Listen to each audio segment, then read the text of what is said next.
क्या होगा अगर एक गुरु अपने सबसे प्रिय शिष्य को खुद एक वेश्या के घर भेज दे? क्या यह धर्म के खिलाफ नहीं, या इसके पीछे छिपी है एक ऐसी सच्चाई जो आपकी सोच ही बदल देगी? यह कहानी है गौतम बुद्ध और उनके शिष्य आनंद की। गौतम बुद्ध अपने शिष्यों के साथ लगातार यात्रा पर रहते थे। उन्होंने नियम बनाया था कि 2 दिन से ज़्यादा उन्हें एक जगह पर नहीं रहना चाहिए। आमतौर पर भिक्षुओं को घरों में आसरा दिया जाता था, इसीलिए उन्होंने यह नियम बनाया था ताकि किसी परिवार पर बोझ न पड़े। एक दिन महात्मा बुद्ध और उनके शिष्य एक गांव में पहुंचे। महात्मा बुद्ध और उनके शिष्य अपने रहने के लिए जगह ढूंढ रहे थे। महात्मा बुद्ध के शिष्य आनंद को एक वेश्या ने अपने घर रहने को आमंत्रित किया। वह वेश्या बहुत ही खूबसूरत थी। आनंद ने उससे कहा कि वह उसके घर पर रह सकता है, परंतु उसे अपने गुरु से अनुमति लेनी होगी।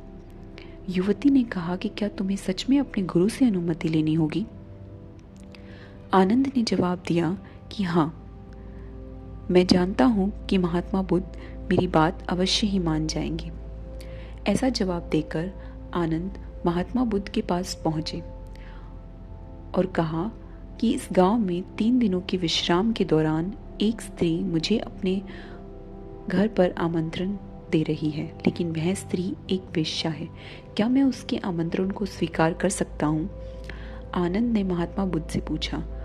महात्मा बुद्ध ने आनंद की ओर मुस्कुराते हुए कहा, अगर वह तुम्हें इतने प्यार से आमंत्रण दे रही है तो तुम्हें उसके आमंत्रण को ठुकराना नहीं चाहिए। जाओ और उसी के घर पर रहो। महात्मा बुद्ध की यह बात दूसरे शिष्यों को गवारा नहीं हुई।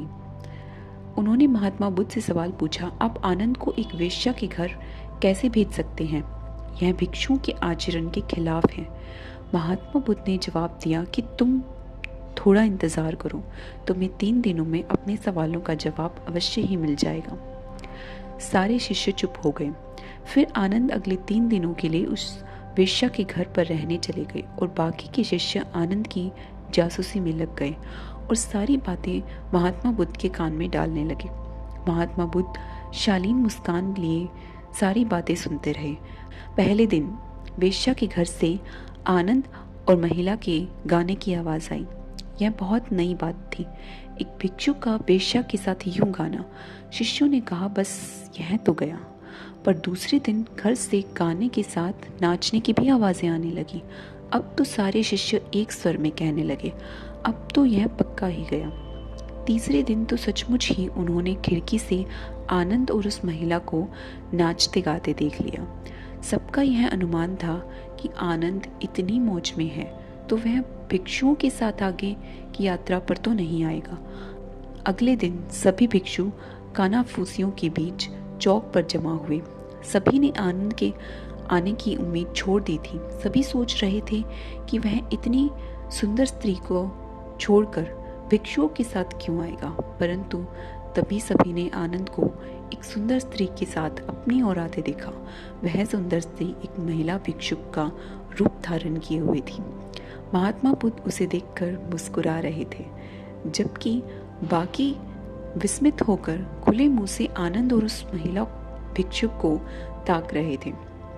महात्मा बुद्ध ने आनंद की पीठ पर हाथ रखते हुए भिक्षुओं को संबोधित किया, अगर आपको खुद पर भरोसा हो तो आपको कोई भ्रष्ट नहीं कर सकता, बल्कि अगर आपका चरित्र बलवान है तो आप भ्रष्ट को भी चरित्रवान बना सकते हैं। ऐसा कहते हुए महात्मा बुद्ध ने वेश्या से भिक्षुक बनी महिला का स्वागत किया और सभी लोग आगे की यात्रा पर निकल पड़े। महात्मा बुद्ध और आनंद की यह कहानी हमें यह सीख देती है कि अगर हमारी इच्छा शक्ति मजबूत है तो हम किसी भी स्थिति के गुलाम नहीं बन सकते। यह बहुत मज़ेदार बात है कि खोट तो हमारे अपने दिल में होती है और शक हम दूसरों पर करते हैं। अपने दिल को साफ रखेंगे तो दुनिया भी हमें साफ नजर आएगी। किसी किताब को कभी उसके कवर से न आंकिए। इस बात को समझ लें कि हम अगर पारदर्शी जीवन जिए तो हमें किसी कवर की कभी ज़रूरत ही नहीं पड़ेगी। अगर आपको यह कहानी पसंद आई हो तो वीडियो को लाइक करें और ऐसे ही ज्ञानवर्धक कहानियों के लिए चैनल को सब्सक्राइब करें।